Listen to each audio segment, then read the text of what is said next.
স্ত্রীর দেনমোহর যদি কোনো কারণে পরিশোধ করতে দেরি হয় এবং সেই দেনমোহর যদি দীর্ঘদিন পর পরিশোধ করে, তাহলে কি ধার্যকৃত দেনমোহরের চেয়ে বেশি দিতে হবে, নাকি বিয়ের সময় ধার্যকৃত দেনমোহর পরিশোধ করলেই চলবে?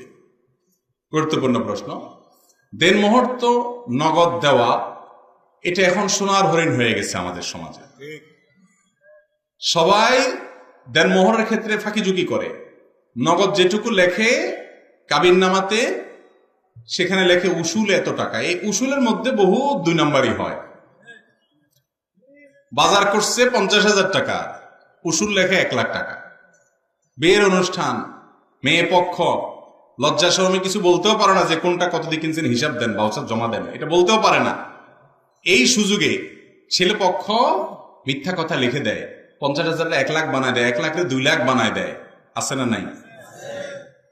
যারা এগুলো করবেন দুনিয়াতে হয়তো পার পেয়ে যাবেন, কিয়ামতের ময়দানে স্ত্রীর এই মহারণার টাকা যেটা মিথ্যা লিখেছেন সেটা পরিশোধ করতে, আর মিথ্যার জন্য আলাদা বিচারের মুখোমুখি হবে। খবরদার।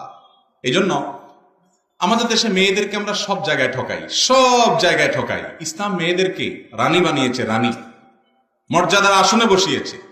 বিয়ের মোহরটা জীবনে তো আর দিবেন না। অনেক জামাই আছে, অনেক স্বামী আছে, এমন বখিলের বখিল, মেয়েকে পরের ঘর থেকে আনছে বিয়ে করে, সারা জীবন সংসার করে, একটু হাত খরচের টাকা দেয় না। তার তো একটু ব্যক্তিগতভাবে খরচ করার শখ আহ্লাদ আছে, তার ভাই বেরাদার আছে, মা বাপ আছে, সে তো উপার্জন করে না।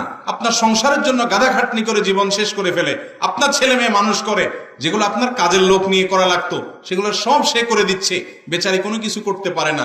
তাহলে আপনার উপার্জন থেকে তাকে কিছু হাত খরচের টাকা দেন, স্বাধীনভাবে কিছু খরচের সুযোগ দেন। সেইগুলো তো পরের কথা।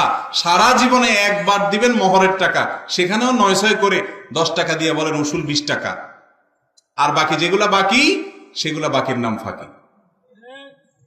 মহারণা যা ধার্য করা হয়েছে তা হুবহু পাই পাই করে হিসেব করে স্ত্রীকে বুঝিয়ে দিয়েছেন। যে সমস্ত বীর পুরুষ আছেন, হাত তোলেন। দেখছেন কয়টা বীর পুরুষ এই মজলিসে? গণা যাবে মোট 50-60টা বীর পুরুষ। আর বাকিগুলা বিয়ে করেন নাই, বেঁচে গেছেন। যারা বিয়ে করেন নাই তারা তাহলে প্রতিজ্ঞা করেন, মোহরের যেই টাকা ধার্য করা হবে ওইটা আপনার স্ত্রীকে আপনি পরিশোধ করে দিবেন। দিবেন তো ইনশাআল্লাহ? নগদ দিবেন না বাকি? বীর পুরুষ হলে নগদ দেওয়ার চেষ্টা করবেন। আর বাকির নাম দিয়া এরপরে বছরকে বছর ঝুলায় রাখবেন, এটা করবেন না আল্লাহর রাস্তায়। মনে রাখবেন, দুনিয়াতে হতে স্ত্রী কিছু বলবে না। কিয়ামতের দিন ইয়াউমা ইয়াফিরুল মারউ মিন আখিহি ওয়া উম্মিহি ওয়া আবিহি ওয়া সাহিবাতিহি ওয়া বানিহি, সেদিন কেউ কারোর থাকবে না। এই পয়সা পাই পাই করে আপনার বউ আপনার কাছ থেকে বুঝে নেবে সেদিন। এই জন্য স্ত্রীর মহারণা পরিশোধ করবেন তো ইনশাআল্লাহ? লিখবেন 10 লাখ 1 টাকা, পেটে পাড়া দিলেও 10,000 টাকা বাইর হবে না। এই 2 নম্বরই করবেন। যা দিতে পারবেন সেটাই লিখবেন, ঠিক আছে না ইনশাআল্লাহ? মেয়ের বাবাদেরও দায়িত্ব আছে এখানে। মেয়ের বাপরা ছেলে বিয়ে দিচ্ছেন, আপনার মেয়ের জামাইয়ের কয় টাকা ইনকাম আপনি তো জানেন। তো 20 লাখ টাকা মোহর কোন আকলে ধরেন, কোন হিসাবে ধরেন? এই ছেলেকে আটকাচ্ছেন। যারা মেয়ের বাবা আছেন শুনে রাখেন, কেন বেশি মোহর ধরেন আমি জানি। মোহর বেশি ধরেন এই জন্য যে আপনারা মনে করেন মোহর বেশি করে ধরলে এই ছেলে আর আমার মেয়ের তালাক দিতে পারবে না। এই চিন্তা না মোহর বেশি ধরে বেশিরভাগ?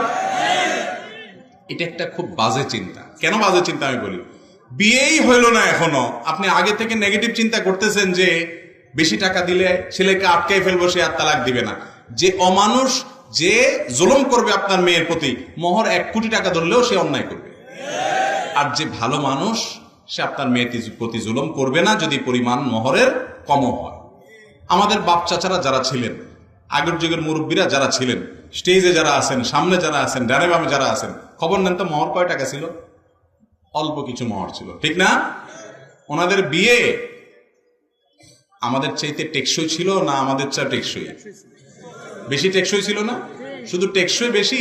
আমি তো বলি সব জায়গায় এখন যুবকরা বউয়ের সাথে এত ইটিস পিটিস, এত মেসেজ আদান প্রদান, এত ফেসবুকে, মেসেঞ্জারে, ইমোতে, হোয়াটসঅ্যাপে, মোবাইলে, সাক্ষাতে, এত কিছু, চাইনিজে নিয়ে যান, বাদাম খাওয়ান, চটপটি খাওয়ান, ফুচকা খাওয়ান, এত কিছু কিনে দেন, এত কিছুর পরও 2 দিন পরে টুনটুন করে বিয়ে ভেঙে যায়।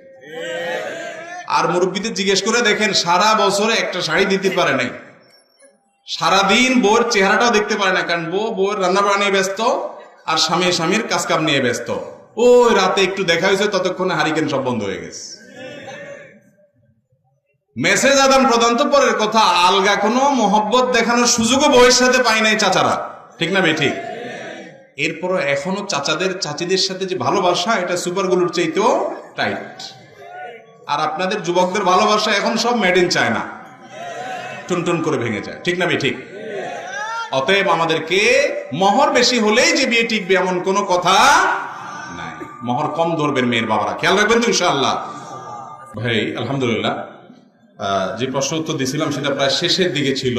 যদি স্ত্রীর মহারণা কেউ বাকিতে রাখে এবং অনেক আগে ধার্য করা হয়েছে পরিশোধ না করে, তাহলে অনেকদিন যদি পরে পরিশোধ করে, তাহলে আগে যেটা ধার্য করা হয়েছে ওইটাই দিতে হবে, নতুন করে কিছু যোগ করা লাগবে না। যেটা ধার্য করা হয়েছে সেটা দিলেই হবে।